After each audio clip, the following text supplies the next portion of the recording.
யாரு உங்களை மாடு பிடிக்க வர சொன்னதுன்னு கேக்குறாங்க. செத்தா செத்ததுதான். மாடு குத்தி செத்தவங்களுக்கு நாங்க என்ன செய்ய முடியும்னு கேக்குறாங்க. நீங்க சாகணும்னு சொல்லி வரீங்க, அதுக்கு நாங்க பொறுப்பேற்க முடியாது அப்படின்னு சொல்லி பொறுப்பில்லாத இந்த மாவட்ட தலைவர் எங்களுக்கு பதில் சொல்றாங்க. நிவாரணம் கேட்டு மதுரை மாவட்ட ஆட்சித்தலைவர் அம்மாவை போய் பார்க்க போனோம். அவங்க போனதுல இருந்தே மரியாதை கொடுக்கல. மாடு குத்தி செத்தவங்களுக்கு நாங்க என்ன செய்ய முடியும்னு கேக்குறாங்க. நான் எப்படி நிவாரணம் கொடுக்க முடியும்னு கேக்குறாங்க. அது விளையாட்டு பிரிவுல வராது, நீங்க முதல்ல எங்களுக்கு அட்வைஸ் பண்றாங்க. நான் சொன்னேன், அம்மா நீங்க ஒண்ணு செய்ய வேணாம், முதல்வருக்கு நாங்க கடிதம் வச்சிருக்கோம், இத முதல்வருக்கு நீங்க எடுத்து சொல்லுங்கடா. நீங்க யாரு உங்களை மாடு பிடிக்க வர சொன்னதுன்னு கேக்குறாங்க. செத்தா செத்ததுதான்.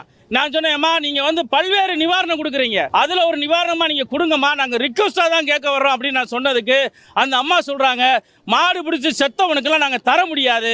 இங்க உங்களை யாரு வர சொன்னா? உங்க ரிஸ்க்ல நீங்க வர்றீங்க, நீங்க சாகணும்னு சொல்லி வர்றீங்க, அதுக்கு நாங்க பொறுப்பேற்க முடியாது அப்படின்னு சொல்லி பொறுப்பில்லாத இந்த மாவட்ட தலைவர் எங்களுக்கு பதில் சொல்றாங்க.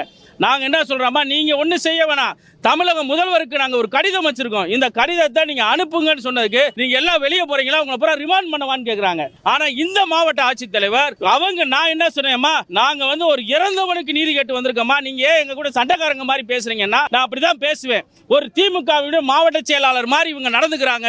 இந்த மாவட்ட தலைவர் ஆட்சி இங்க இருக்கிற வரைக்கும் நல்லது சத்தியமா நடக்காது. குடுங்கன்னு சொன்னதுக்கு சாகரவே செத்ததுதான், நாங்க எதுவும் செய்ய முடியாதுன்னு சொல்லி ஒரு பதில் சொல்லி அனுப்புறாங்க. அதை சொல்றதுக்கு இவங்க முதலமைச்சர் கிடையாது, மாவட்ட ஆட்சித்தலைவர். இவங்க யாரு முடியாதுன்னு சொல்ல முடியும்? நாங்க தமிழக முதல்வருக்கு நாங்க கோரிக்கை வச்சிருக்கோம், அதைத்தான் அவங்க செய்யணுமே தவிர இவங்க எதுக்கு எங்களை ரெஃப்யூஸ் பண்ணி உங்களை ரிமாண்ட் பண்ணிடுவேன் வெளியே போங்கன்னு சொல்லி அவமானப்படுத்தி அனுப்பிச்சிருக்காங்க.